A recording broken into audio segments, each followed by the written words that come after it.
populating the talent pipeline through professional development, and work from anywhere, securing the blurry edges of your network. That and the latest news and trends in the managed security space coming right up on Cyber for Hire. Building bridges between managed security providers and their clients, it's the podcast where MSPs, vCISOs, and end users take a united stand against cybercrime. This is Cyber for Hire. Struggling to monitor the growing threat landscape, pressure to reduce costs, security skill gaps, facing compliance issues? These issues can translate to operational, financial, regulatory, and reputational risks to your business. Checkpoint can help. Checkpoint combines an MSSP enablement program, cloud-delivered multi-tenant management, SOC platform, and superior threat intelligence capabilities to give MSSPs the confidence to grow profitably at a reduced risk. Checkpoint is 100% channel-driven. We partner to deliver the best security everywhere. Visit msspalert.com/checkpoint. All right, welcome friends to episode number 19 of Cyber for Hire. How's everybody doing today? I'm Bradley Barth with SC Media in New York. And joining me today on the other side of the Continental Divide in Utah is my co-host and partner in cybercrime, Ryan Morris, principal consultant with Morris Management Partners. Ryan, we're actually recording this while the RSA conference is still in full swing. Not much of a surprise that artificial intelligence seems to be one of, if not the, storylines of the conference. So much so, in fact, that the CEO of RSA Security said that a dozen major vendors plus more than 50 startups have announced AI-powered cybersecurity products this past week. This according to a report from SC Media editorial director Tom Spring. And this was just days after the Department of Homeland Security announced the creation of a new AI task force. So this certainly feels like quite a different circumstance from maybe 5 or 6 years ago when AI was an overused buzzword, huh? Yeah, it's funny. I remember the first time we advocated that cybersecurity should leverage the capabilities of artificial intelligence. We had big data, we had machine learning, but the first time, 6 or 7 years ago, somebody said AI, most of the professionals in the room rolled their eyes and were like, whatever. I know what I'm doing. You don't know what you're doing. That machine will never replace me. Based just on the volume of announcements coming out of RSA this week, I beg to differ, and we all need to figure out what makes us human and unique and essential to this process so that we don't just get automated out of existence.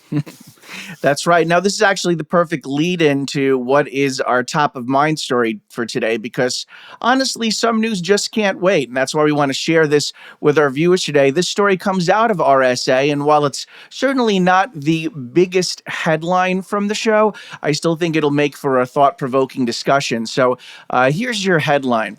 A 9-year-old user of an automated AI-powered pen testing product has challenged a prominent cybersecurity CTO, instructor, and purple teamer to a hackathon contest after this security leader tweeted a negative comment about this particular solution during the RSA conference. Now, in this head-to-head scenario, the child would use the automated product while the security veteran would use his own manual-based hacking tools. This is all according to a press release issued by the provider of the solution to which I was referring before. I'm keeping the parties anonymous here, Ryan, for numerous reasons. For starters, to my knowledge, as of this recording, the contest hasn't even been agreed to yet, plus there's a kid involved. And really, for our purposes, the who isn't important. What is important is this notion of human-led pen testing versus automated pen testing. Is this a Paul Bunyan versus the logging machine type situation where Paul Bunyan finally meets his tree chopping match? In the tweet that started all this, the expert took umbrage with the vendor's claim that the tool equaled the power of a 20-year pen testing veteran. So explain why this is top of mind for you. See, I think you've hit it with the Paul Bunyan reference. It is an acceleration of capability. It's not a replacement for humans. The most savvy way I've heard this described in the last couple of weeks is AI is not coming for your job and won't replace you, but someone using AI will replace you if you don't get on board with these new kinds of technologies. You could remove pen testing and AI automation and insert the description of literally any technology in the history of humankind, from the lever and the inclined plane to the railroad spur to cybersecurity. Technology amplifies human effort. Now, I don't agree that we could replace the context filtering of 20 years of experience, because I think that that savvy that a person with that many years of experience would bring, to be able to not have to test every variable in order to find the right one, but might do some pattern recognition and say, wait a minute, this feels familiar and I can fast forward into a resolution. I think that will always be valuable. But when 9-year olds are even worth the competition, it's a completely different world. Now, let's be very clear here at Cyber for Hire. We absolutely, positively have a distinct opinion about not having 9-year olds in the workforce, not for competition reasons, for childhood reasons. But outside of that, I legitimately think the contest might be fair, right? Because what these tools bring to us, it's like everybody you've been hearing in the last month or so. Chat GPT will replace you in your job if you're a writer. No, it'll make you more prolific. It can help you accelerate the process, but it still needs the spark of inspiration, and it still needs the polish of grammar, because it doesn't have very good versions of that. But all of these tools will eventually bring us to a point where, the business gurus in the world refer to this phenomenon as the least cost resource. And what they mean is, you don't have to pay a genius to do this job. You can get a barely capable individual at minimum wage, give them a powerful tool, and off you go to get the same kind of an output. I think that's going to be the story of the next several years. And it doesn't solve our problem of needing more humans in the industry. But boy, it does remind those of us already in the industry that we should probably continue reading and studying and staying sharp on our continuing ed, because if we don't, that 9-year old, he's coming. Well, all I know is my 10-year-old nephew asks me questions about cybersecurity all the time, and now he's taking on coding classes. So he better not be coming after my job. That's all I got to say about that. But Exactly. in the Grammar is your secret weapon. exactly. But in the meantime, if anybody has any thoughts or opinions on this, please write to us at cyberforhire at cyberriskalliance.com. That's going to be our top of mind hot take for the day. More news later in the show. But first, it's time for our featured MSSP industry and market strategy topic of the week, presenting our big idea in business: populating the talent pipeline through professional development. The cyber talent shortage is well documented. Rather than just trying to outbid each other in a competitive job market, wouldn't it be nice if MSSPs were also able to build out their talent pipelines through professional development programs? This session will look at strategies for creating an assembly line of ready-to-go cyber professionals to add to your managed services team, including coordinating with cyber universities and boot camps and sponsoring apprenticeships, mentorships, and internships. To discuss this further, we'd like to welcome in our guest speaker, Mike Hamilton, founder and CISO of Critical Insight, a cybersecurity as a service provider. In a career spanning more than 30 years, Michael has served as a cybersecurity policy advisor for Washington State, vice chair of the state, local, tribal, and territorial government coordinating council, CISO of the city of Seattle, and managing consultant for VeriSign Global Security Consulting. In a previous life, he developed algorithms for hyperspectral remote sensing as an ocean scientist at the NASA Jet Propulsion Laboratory. I'll have to ask him more about that later after the show, because that sounds super cool. In the meantime, welcome, Mike. I'm so glad that you could join us. And as always, we're going to jump right into things. So let me try out a sports analogy here on you and see if it fits. If you want a sustainable and affordable ball club, you can't entirely rely on signing away expensive free agents from all of your competitors. You need to scout and develop players within the minors or recruit them from high schools and colleges. Similar premise for cybersecurity, is it not? Yeah, I think that's actually a pretty apt analogy there, right? The training and the professional development as a means of circumventing, the fisticuffs that are going on out there to hire, a population of people that's in very short supply and highly attracted by giant bags of cash. You got to do something as a managed service provider. We are the focal point for a lot of resources that are hard for everybody else to get. So it was important that part of our strategy was to crack the code on people. So yeah, that's a great analogy. See, and I think it's fascinating, Mike, as you talk. We've talked often on this program about the problem of the lack of human resources. It is very good to move into the world of solutions where we can actually do something about it. I find it very interesting, based on your comment right there. Being good at cybersecurity is nice. Being good at selling cybersecurity services, that's better. Being able to run the business, hey, these things are the table stakes. The human resources side of it, was that something that you figured out that you needed to focus on from day one? When did that come into the core of your business strategy? Yeah, well, so our farm team method started long before the company was around. It was when I was still the CISO for the city of Seattle. And if you are the CISO of the city of Seattle, you can go get grant money for interesting things you want to do. And so I had just been the managing consultant for VeriSign Global Security. So I went to work on an airplane, I lived in hotels, I ate in restaurants, and I drove rental cars. And then my daughter was born. And if you're going to be dad, you can't go to work on an airplane anymore. So I took the job at the city of Seattle and really started to get into the criticality of the things that your local government does for you. Right, that's your flushing toilet and your drinking water, and making sure the fire department gets to your house before it burns down, and IT holds all that up. Well, in the Puget Sound metro area, I started to meet all the IT people working in local governments, and metaphorically, they were kind of buying firewalls and calling it good. That's not good. And I said, we need to monitor the network. I had just been with VeriSign. VeriSign bought an MSSP that I was part of. So I got some grant money, and we created a regional monitoring project where we would monitor small governments for free in the Puget Sound area, as well as a bunch of maritime ports on Puget Sound. So we had one place where we could see the attack surface of our region.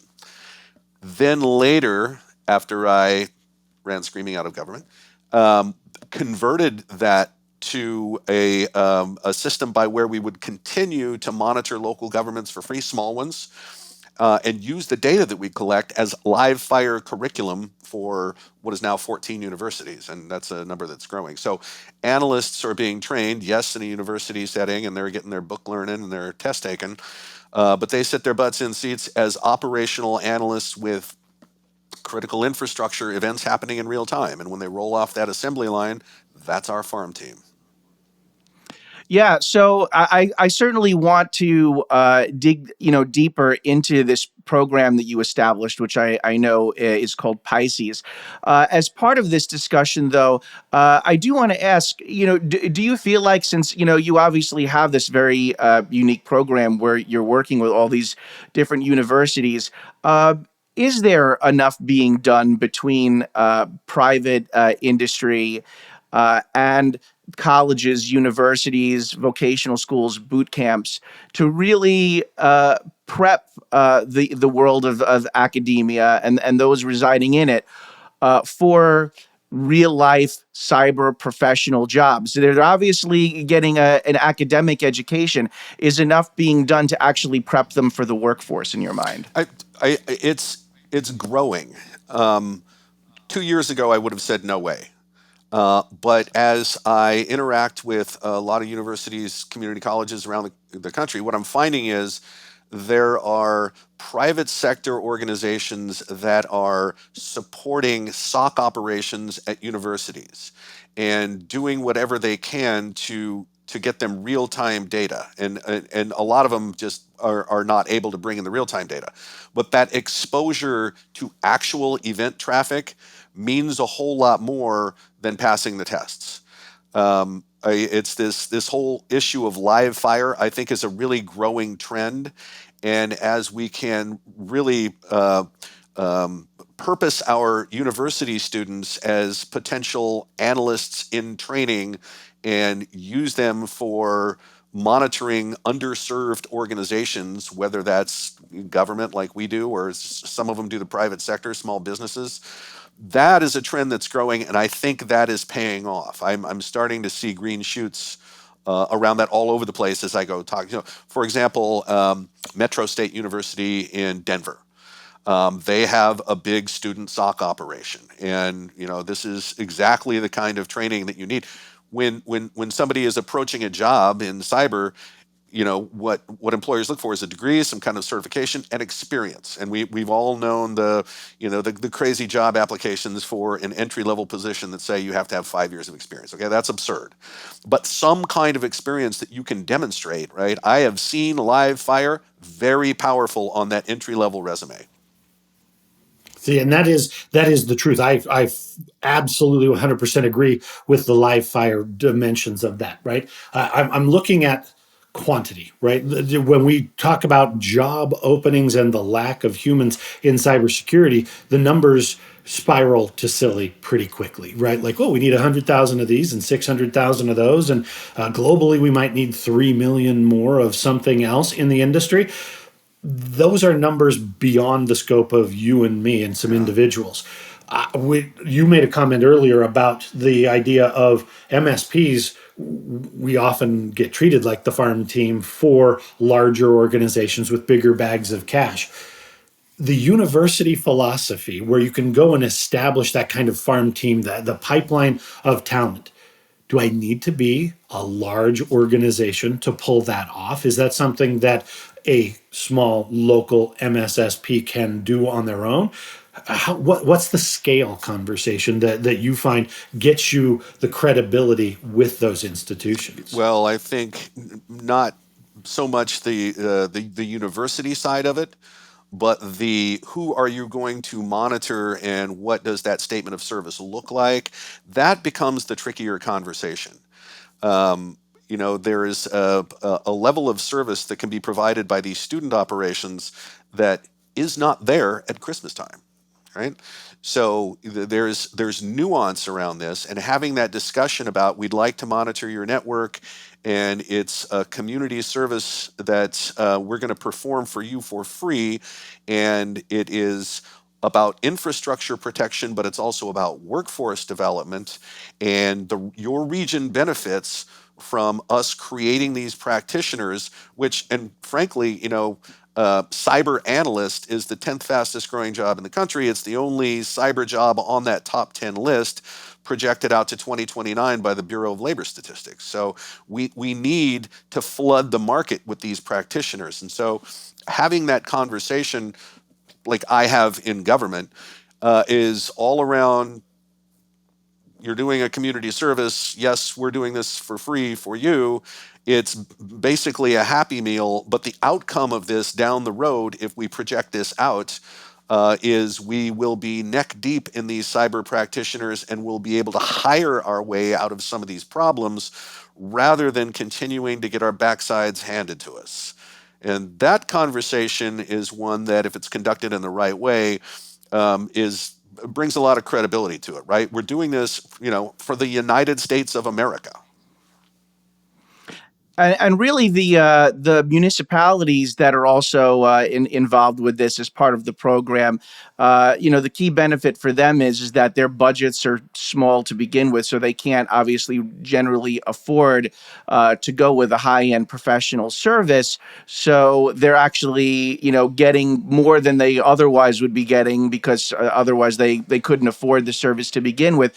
With that said, how do you ensure with a program like this, or if there was another organization out there who wanted to do something similar and follow the same model, how do you make sure at least that the students who are still lacking in some level of experience are supported enough that they're not making mistakes at the expense of the various municipalities that are Yeah, participating? that's a great question.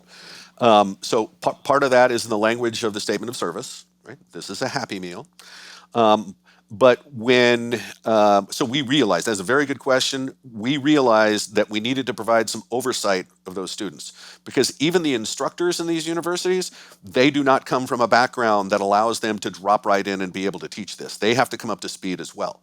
So we provide, the Pisces organization provides oversight analyst who goes through all the student tickets, provides feedback. Looks like you've swapped source and destination ports here. Port 80 will never be a source port. And in the beginning of a quarter or a semester, everybody's kind of making the same mistakes. And by the end, because they have the support you mentioned, they are doing much, much better. And it becomes easy to identify the ones that really get it because this is one class, this how to be an analyst, this Pisces class, and students are attracted to all kinds of moving parts in cybersecurity, right? I mean, some of them want to be sales engineers and make a lot of money, and some want to be red teamers, right? The sexy side of this. So about 30-40% of the students end up being really good at this. And then in continuing to support that, we have, along with DHS and Pacific Northwest National Lab, come up with a certification that we're trying to get nationally recognized so that if you have this Pisces certification, it will be known that you've handled real-time data in critical infrastructure and have, put out little fires before they got big. So, we think that today that's an adequate amount of support. We're going to have to scale that as, more universities join on. Which, I mean, and that's the best possible problem that you could create is there's too many universities participating. We need to scale our support function. That multiplier effect might actually get to the point of solving our problem, right? So we hope that you can go fast enough in there. We mentioned it earlier in the farm team sports analogy. The free agent marketplace is active. Lots of brain drain that happens in organizations when senior level or like just really good experienced people get pulled away for a bag of cash. How do we ensure that we are not just bringing in the new talent, but that we are maintaining that, the tribal knowledge, that level of expertise of where we've been? How does an organization keep attracting new, but not losing the brain power of the ones that might get recruited away? That is the key question right there. And so when we bring them in at an entry level, I mean, it's entry level. You're reasonably good at doing this analyst thing, and we're gonna develop you as an analyst, and then you can be promoted up the analyst food chain. But because our firm is cybersecurity as a service, we've got all these other things going on. We've got consultants that do risk assessments and penetration testing and security awareness training and social engineering, do all these things. And we engineer our own collector devices that we have to put on customer networks, and we have a customer success team. And so, as the analysts are introduced to all these other moving parts, we start to identify where they are attracted. And we've had them turn into red teamers, and we've had them turn into executive management because continuing to help them develop their careers, not just having the solution where you can source your talent, bring them in at an entry level, but then develop them, provides context to every part of the organization. We have so many people that work in so many jobs that if they had to, could jump in and be analysts again. And that becomes very powerful, surge capacity. So it's really thinking this all the way through, not just the sourcing, but the development and the retention, which is really highly dependent on your culture as well. I've heard of SOC operations that, the way that they treat their analysts is they take them out in the Indy race car driving and things like that. Okay, Indy race car driving is cool. 3 on, 4 off is way better. And that's how we do it. Yeah, and I know that you've told me, Mike, that because of the fact that you're working, with these students at developing them and readying them for, professional jobs and everything, that it does also result in better loyalty and better retention, and that you've seen the results there, which is great. Obviously, there's also more than one way to skin a cat, and I want to also make sure that we spend a little bit of time talking about some of these other methodologies for building out the pipeline. Talking really about the three ships: the apprenticeships, the mentorships, and the internships. And so, I would be interested in hearing, a little bit about your thoughts on these approaches, and if find any particular trends or best practices developing in these three Yeah. strategies.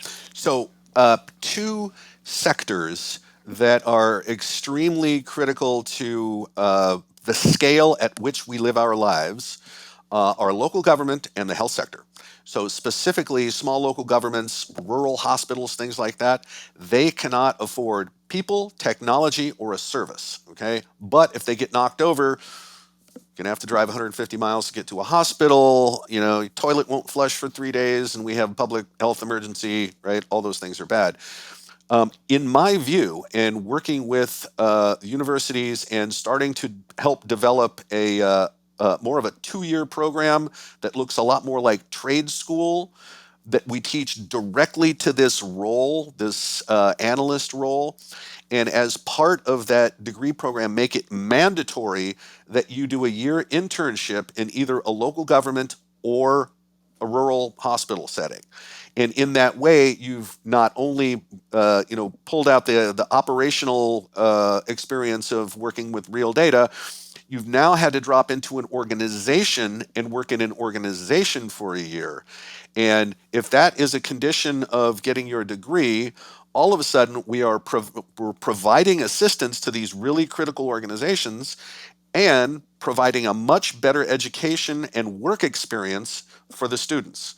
And when they pop out of that internship, they are on fire. And so I took a lot of interns when I was at the city of Seattle because this was 2008 when the economy went off the cliff and all that stuff happened. It's like, I need some help. And to a person, I would bring in these students from regional colleges, and they were astonished when they saw real data. Oh my God, we're being attacked by the Chinese. Yeah, it's day of the week ending in Y. Yeah, exactly. So this bit about an internship and having someone be part of an organization and learn how to navigate around that, as well as seeing the real deal, those two parts together are incredibly powerful. There are, the American Apprenticeship Initiative and the Apprenti program and things like that. I don't track those very well, but I do believe that internships are extremely important. Apprenticeships, I think, and this is just my personal view, would work much better in things like public utilities. Because if you work in a public utility, you came up through the trades. You're a welder, pipe fitter, and you're in that control room now. You're not an IT person. Those organizations know exactly how to handle apprentices because they've done it forever. And that is another sector where we need eyes on. So, maybe a little more effort to direct apprentices into some of the, organizations that know how to handle them and really need them, right? I don't want water utilities getting knocked over. Waste treatment plants,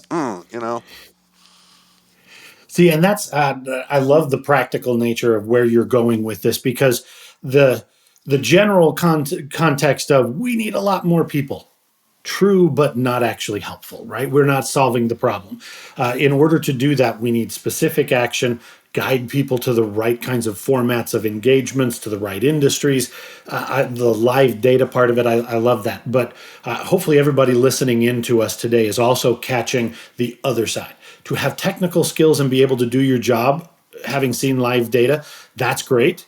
But to know how to be a person in an organization, to have a job, to be a professional, to show up every day, that part of it's equally important. And then you wrap around that the career development. One does not need to run an MSSP with hundreds of employees to make that method a part of your basic business culture, right? That's not, we don't have to wait until we are huge to get good at the farm system approach. everybody needs to start participating in this. So, Mike, it's terrific and tactical information. We're getting close on time, so I want to ask you a question. Just as we move into the next part of our conversation here, we find in this industry that it's good to know which feathers we birds share, and so we often ask, as fellow travelers in the cybersecurity industry, we nerd out on certain things. So we Oh ask yeah. a question in a segment that we like to call "We Speak We Geek." speak. Right. So, Mike, in your world, varied background, lots of job experience, you've been here and done that. What do you geek out about? So I found that I need a crazy hat that I need to put on periodically that turns me into someone completely different from being serious about keeping bad guys out of networks and things like that. So at 50, I picked up drumsticks.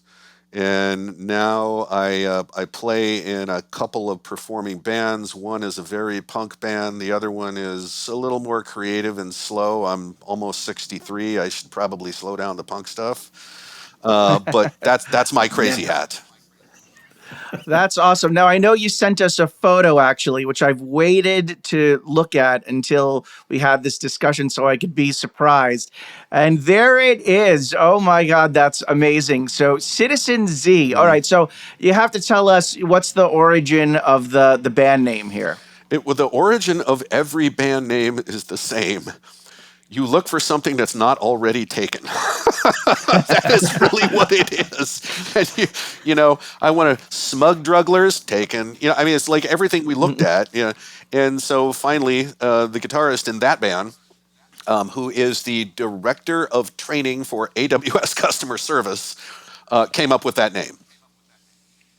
All right, very good. Yeah, it's a little bit like trying to register your own Yep. website, and all the good website names are taken. Same premise for a good band Yep. name. What's the other band The name? other band name is the Outliers Club, Liars, and that's a Okay, five I like piece that with a one. keyboard and a vocalist, and Citizen Z is three guys doing punk music, and by the time we get off stage, I have a quart of water in my underwear.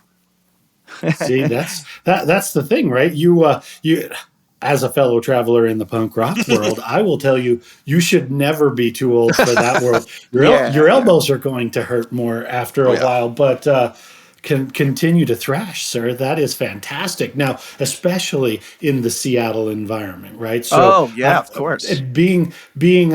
I lived up there in the Pacific Northwest for a bunch of years, and we all know in the '90s the world of rock and roll was born and bred in the Pacific Northwest.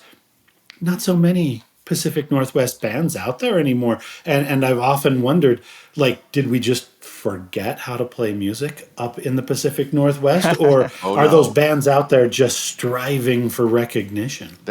So I live in Bremerton, right across the water from Seattle. There are a lot of bands over here, and we all play with each other in all of the venues around here, and some of these venues are dives. They were just Hmm. feet stick to the floor, but that is so much fun. And as I listen to the other bands, some of the music is of such high quality that I know some of these are going to break out, and I'm Hmm. proud to have played with them. We will not be one of those because I don't need a band career. You, It's a crazy you hat. never say never.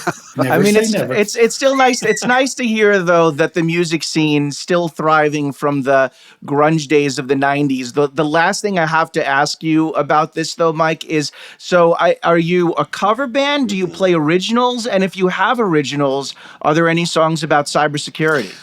So it's very interesting question. So we play all originals. There's a couple of cover tunes. We do one by the Buzzcocks, which was a punk band in the kind of late '70s in the UK.